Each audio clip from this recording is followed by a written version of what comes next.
उत्तर प्रदेश में जयप्रकाश नारायण की जयंती को लेकर एक बार से यूपी की सियासत गरमा रही है। पुलिस प्रशासन ने लखनऊ स्थित जेपीएनआईसी के गेट पर ऊंची टीन की दीवार लगवा दी है, जिसके बाद देर रात सपा अध्यक्ष अचानक मौके पर पहुंच गए, जिसके बाद हड़कंप मच गया।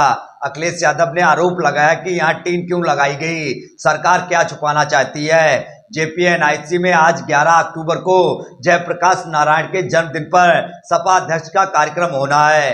इससे पहले जिस तरह गेट पर टीन का सेट लगाया गया है, उसे लेकर सपा योगी सरकार पर अब हमलावर हो गई है।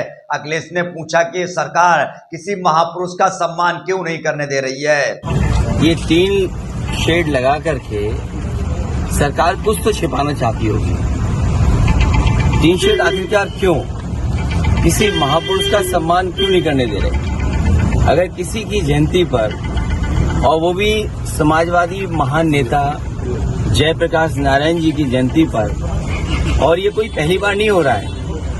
हर वर्ष जयप्रकाश जयंती के दिन समाजवादी लोग यहाँ इकट्ठे होते थे, उनका माल्यार्पण करते थे, सम्मान के लिए यहाँ पर आते थे, अपने विचार रखते थे। एक वो महान नेता जिसने संपूर्ण क्रांति का नारा दिया और उस समय की सरकार के सामने झुका नहीं, और एक समय ऐसा आया कि उसकी संपूर्ण क्रांति की वजह से परिवर्तन हुआ देश की राजनीति में। ये जेपीएनआईसी, ये सोशलिस्टों का म्यूजियम, जयप्रकाश जी की प्रतिमा, और जो उसके अंदर सोशलिज्म को हम कैसे समझें, समाजवाद को हम कैसे समझें, वो तमाम चीजें हैं।